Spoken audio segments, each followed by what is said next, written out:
It was 9 o'clock in the evening when Bill finally made up his mind and went upstairs to the bedroom. Anna, his magnificent 26-year-old wife, was getting ready to go somewhere with her friends.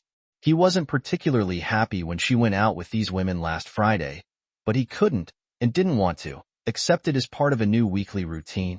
She saw the expression on his face and said, "You're not going to sulk about this, are you?" He nodded toward the tiny dress laid out on the bed and the sensual sky-blue lingerie she was wearing. She looked strikingly alluring in them. "I haven't seen these before," he said. She looked a bit embarrassed. "Well, yes, I bought them just this week." He pondered for a moment, then went to the bathroom, returning with her lingerie from the laundry basket. "So is this normal for a husband?" he asked, pointing to a very plain, unremarkable set of bra and panties he was holding. "But you happily buy this," he gestured toward the tiny sky-blue bra and lacy thong, barely concealing her charms. "For some men you've never even met before." He gazed at her intently, unless he paused meaningfully, "Unless this is just another nighttime stroll with the girls on the prowl. Maybe you really have arranged to meet someone there, like on a date?" She looked at him incredulously. "No," she exclaimed. "There's no one else. How could you even think that?" So he said, ignoring her question and choosing his words carefully, "When you're out with your friends, you never dance with other men, embrace them, kiss them, or allow them to get close to you." "How dare you even suggest that?" she snapped, now angry. "I dare to suggest it because I know more about your friends than you probably realize," he replied. "One, single, two are divorced, and then there's you to complete the set. Do you really expect me to believe that when they're seeking casual encounters, they wouldn't try to bring you down to their level? How dare you judge them?" she shouted. "I'm not judging them," he responded calmly. "They're free to make their own choices, as are you." She looked at him suspiciously. "So you're telling me not to go? How can you call that a choice?" she demanded. "I didn't tell you not to go out. I simply made it clear that I consider it inappropriate behavior for a married woman, and that your girlfriends are getting you into situations that will inevitably end badly for our marriage." "Are you seriously suggesting that my outings with girlfriends could threaten our marriage?" she scoffed. "Don't be so damn insecure. I always come home to you. Why are you so worried?" "I'm worried because you're the most beautiful woman I know, and you go to clubs with single girls whom I don't trust. Add to that excited men and alcohol, and it's a surefire way to trouble," he continued, raising his hand to prevent her interruption. "Our marriage is already at risk because you think this," he gestured toward her near nakedness, "is something your husband should just accept without question. Hey now, it's too late." "I promised to meet them at 10, she said, continuing to apply her makeup. He decided to make one last attempt. "You also promised to respect your husband," he remarked pointedly. "It seems you're comfortable enough ignoring that promise, or are the feelings of your friends more important to you than mine? What the hell is wrong with you? Don't you trust me?" she snapped. "I'm just going out for drinks with the girls. That's it. Now, for heaven's sake, leave me alone," he sighed deeply. "It's just that I want to trust you, but I refuse to sit at home every Friday night wondering if you'll take another step or end up accidentally flirting with some guy." "I would never do that," she protested, but he interrupted her again. "Gail boasted about her exploits on social media last week. She's one of your friends, and that's precisely what she did. How much time needs to pass before you start to believe everything's fine? If I never find out?" She just stared at him, at a loss for words. Then he continued, now more resolute. "If you want to go dancing, invite me along. If you just want to rub elbows with strangers, then be honest, and we can end this right now." "You're just being insulting," she lashed out. "No, I'm being honest. I don't believe you're just a fan of dirty dancing and kisses, looking for illicit affection or worse, a quick fling. I'm willing to believe you haven't cheated with anyone, but that's the choice I'm offering you. Leave or stay. It's up to you, but remember, I have a choice too. If you leave, you can party as much as you want. I won't be here when you come back." So there it was. He had given her every opportunity to understand his feelings, to hear his desire to mend their marriage. Now she had a choice, him or them. "You're joking, damn it," she exclaimed, furious as he had never seen her in their 4 years together. "No," he said quietly. If you want to dress like your friends and go out drinking and dancing with them every Friday night, that's fine. I'm just telling you that the prospect of me sitting at home waiting for you to come back is not how I envision my future. For now, he said, heading toward the door, I have things to attend to. I'll be downstairs when you've made your decision. She sat in front of the mirror, pondering. She hadn't had sex, but not quite last week. She had felt a strong temptation and flirted with a guy, but that was all. And she liked how men looked at her on the dance floor. It made her feel more desirable. Bill always complimented her on how she looked, but he had to. He was her husband. The guys in the club wanted her. They desired her. Bill sat at his laptop, filling out an online form. It was 10:10 when she came downstairs. He looked up. Was she staying or leaving? She wore high-heeled shoes, showcasing her long, slender legs, disappearing into a short, tight blue dress. He said nothing. Was she planning to accept his offer to invite her to dance, or was she intending to go dancing with her promiscuous friends? She still looked indecisive. Then she spoke. I'm leaving. We can talk tomorrow. He slowly shook his head and turned back to his computer, silently ignoring her. She stood there for a moment, unsure if he was bluffing. He didn't even hear the front door close as she left, so absorbed was he in finishing the form, attaching the link to the email, and clicking send. He went upstairs and threw some clothes into a couple of suitcases. On Monday, he would tell his boss that he accepted the job offer in Dubai. He called a taxi, and while waiting, sent a message to his wife's family group. Hello, everyone. I'm sorry you have to find out like this, but Anna made it very clear to me that she needs more excitement and variety in her life than I can provide. I sent her the link to our divorce statement via email. It has been an honor for me to be part of your family, but I hope you understand why I have decided from this moment onwards to no longer maintain contact with all of you. He had to do something else, so he approached the printer, took a sheet of paper from the output tray, and wrote something down. He fixed it over their wedding photograph above the fireplace, then turned off his phone and went out onto the street to wait for his taxi. Anna had just sat down at a table in the club and was chatting with Gail when her phone rang. If this is Bill begging me to come home, she said irritably, but it wasn't. It was her older sister, Karen. Where the hell are you disappearing to? Karen yelled. I'm at the club with my friends, Anna said defensively. So does Bill know? Karen asked. Yeah, well, he knows I'm hanging out with friends, so what's the matter? And was he happy about it? Karen seemed annoyed, but on the other hand, she always had a soft spot for Bill. No, he wasn't pleased, but I told him we'll talk about it tomorrow. Well, good luck with that, you fool. He dumped you. If you don't believe it, check your email. Gail watched in astonishment as Anna frantically tried to open her email app on her phone. Even in the dim lighting of the nightclub, she could see her friend visibly pale. Anna noticed the message sent to her family. It must have been the reason for Karen's call. Then her phone rang again. Thank God it's Bill, she thought. But no, it was her father. What did you say to Bill? Her father demanded. This man treated you like a queen, and you wanted more? No, Dad, it's not like that. I just felt trapped. I needed just one night a week, to be myself. You're in a damn nightclub. Your husband just dumped you, and you're going to damn nightclubs? He asked incredulously. Her father was clearly furious. He had never cursed like this in front of his family before. What could she say? She was in the club. It was obvious from the background noise. No, Dad. He must have decided something after I left. Dad, she pleaded, but he hung up. Anna grabbed her purse and phone and hurried to the exit, completely ignoring Gail and not noticing her two other friends as she passed them on the street. She found a taxi and was home within 15 minutes. On the way, she tried to call her husband, but his phone went straight to voicemail. The house was quiet and deserted. She kicked off her shoes and rushed upstairs. Most of his clothes and shaving kit were gone. She went downstairs, and his phone, laptop, wallet, all gone as well. Back upstairs, she found that his passport was also missing. He had warned her, no ambiguity, no room for misinterpretation.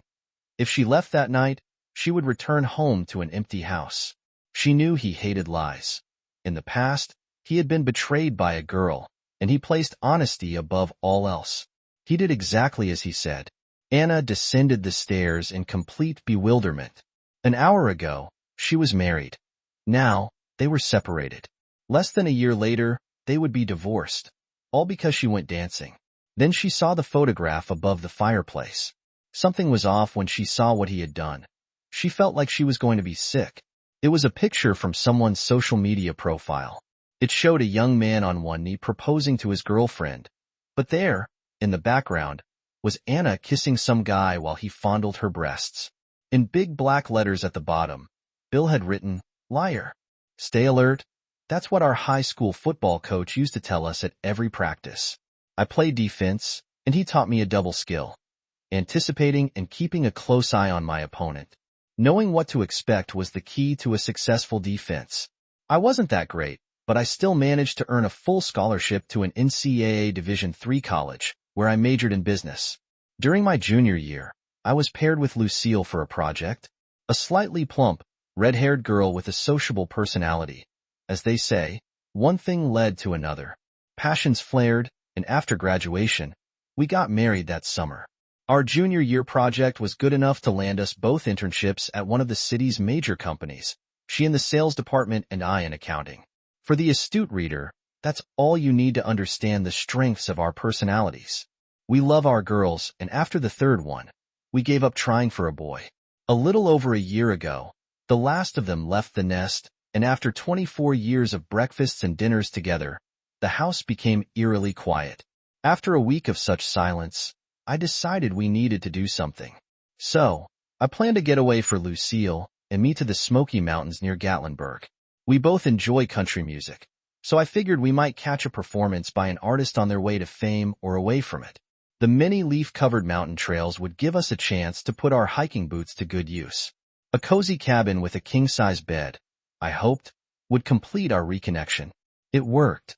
We had a wonderful time, laughing, smiling, dancing, and holding each other. We reminisced about the missteps and bright moments of those years, and we were too busy preparing for the next milestone to stop and smell the roses in our lives. The cabin had a hot tub on the porch, which we thoroughly enjoyed, not to mention how often we used it. About a month after we returned, breakfasts and dinners reached a new level. Well, friendly is probably the best word to describe it. Our love life remained on its renewed level, and I made it a habit to take Lucille on pleasant outings every 2 or 3 weekends. Life as empty nesters was wonderful until the annual company Christmas party. Lucille, working in sales, seems to know everyone, while I, working in accounting, know very few people. And I'm not in any hurry to change that. Being comfortable in my own skin, I saw no reason to chat about trivial things like other people's kids, their school grades, and so on. If the conversation turned to competent NBA referees or how mega college sports programs exploit student athletes, I'd gladly join in and add a few drops of sarcasm.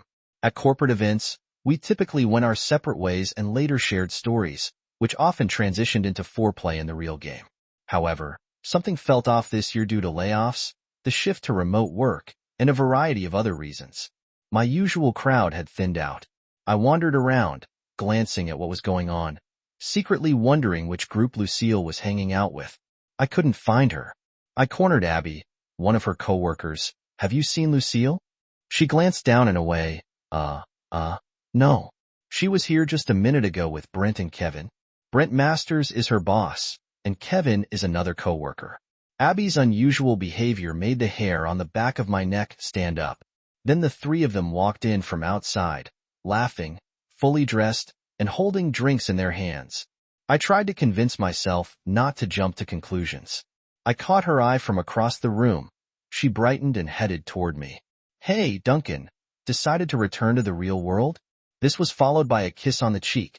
Not exactly the kind of behavior you'd expect from someone hiding something. Actually, yes, I wanted to see how my other half enjoys herself. Taking me by the hand, she led us to a group of sales and support staff, telling jokes. Charming, however, after the party, I began to notice a subtle shift in our relationship. It started with the erosion of what I considered the anchor of our connection, breakfast and dinner. One morning, she skipped breakfast to make it to an early meeting at the office.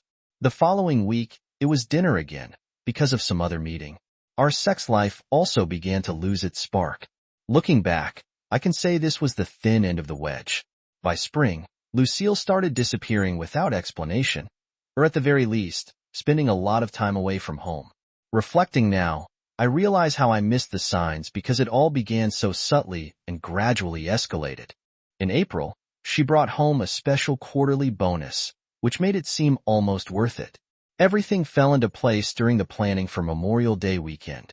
Over dinner, one of the increasingly frequent, silent ones, Lucille, suddenly spoke. "Duncan, we need to talk."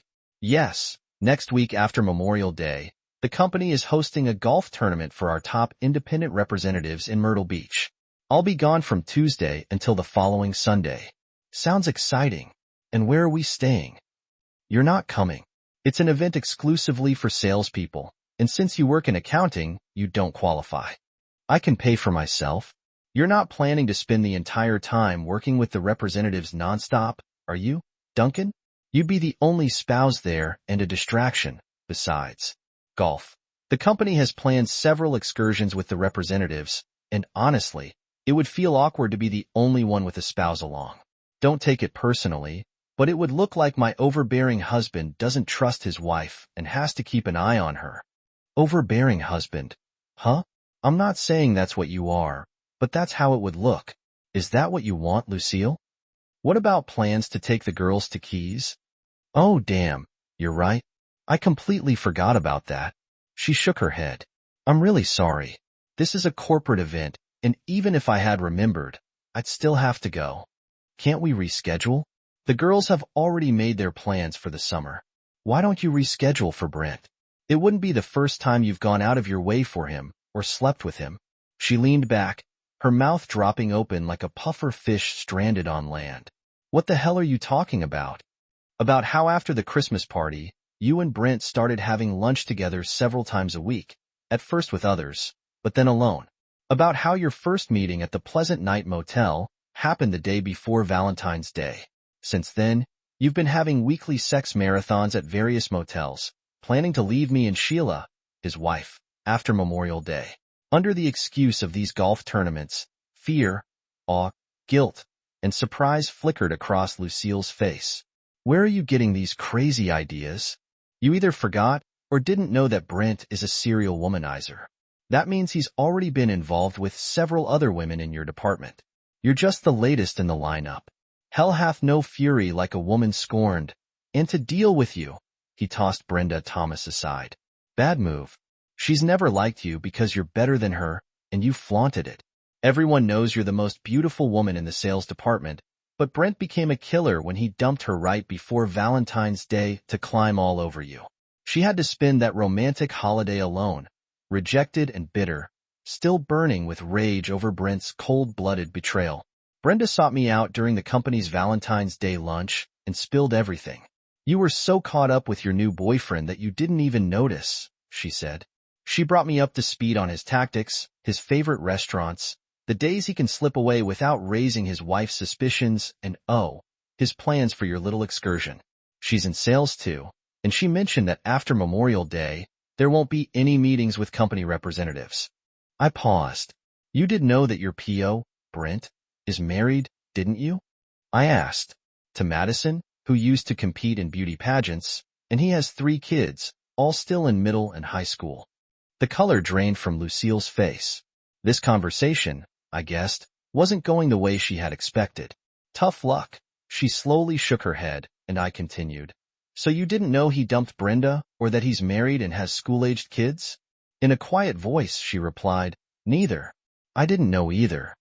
"Oh, so you arrogantly assumed he was a happy bachelor, and that you were so irresistibly sexy he couldn't keep his hands off you for some inexplicable reason? This charming man just happened to be without a woman and couldn't wait to jump into bed with you. I thought you were smarter than that, Lucille. Clearly, you have no decency or morality, but imagine my surprise when I discovered you don't even have any brains." I stood up. "All right, what do you mean, all right? Throughout our marriage, I've always given you what you wanted. We didn't need such a big house, but you wanted it, so we bought it. The interior, exactly what you wanted. Your car, your clothes, our vacations. Think about it. Every time we had a disagreement, I gave in to your wishes. So fine. You want a divorce? I'll file for divorce tomorrow. Lucille couldn't take it. She jumped up, knocking her chair back, and screamed in my face, "Never! I won't give you a divorce. My affair with Brent is blah, blah, blah." I interrupted, "It's just sex. It doesn't mean anything, and you're the only one I love." One cliché about cheating after another. "Save your breath," I said. "You don't have a choice. When I saw you giving yourself to your new boyfriend, he's not my boyfriend," she shouted. "When you let your boyfriend have you, it was over." I filed the papers and got everything ready. Lisa, our eldest, saw me leaving the lawyer's office and cornered me. She knew about you and Brent. I didn't ask how, but she convinced me you weren't that stupid, that you'd end it with him as soon as you came to your senses. So, since I still love you, I listened to her and told the lawyer to hold off, to wait for you to figure it out one way or another. The papers are ready and waiting for the moment you wake up. Instead, you've decided to destroy 2 marriages, hurt his 3 kids who are still in school, and devastate our 3 daughters, just to get yourself another man. In other words, you pulled the trigger. Lisa knows Lucille looked defeated and shaken. They all know. Lisa told them they're waiting for me to tell them what you want, one way or another. So, when are you and Brent leaving? I'm not sure I want to go. Of course you do. Start packing while we're talking. Brent's wife is having the same conversation with him. She's kicking him out today, so he'll have nowhere to go. You've already got a non-refundable apartment in Myrtle Beach, so you can extend your stay there and enjoy it while figuring out what to do with the rest of your life. Lucille burst into tears. Don't our 24 years together mean anything to you? Obviously, they mean more to me than they do to you, adulteress. Remember, you threw them away at the Christmas party instead of coming to your senses. You became Brent's mistress until he inevitably moves on to the next one. At least I have enough respect and decency to divorce you before I start looking for someone worthy. Women like that still exist, and I believe I deserve one. What about me? You don't meet the criteria.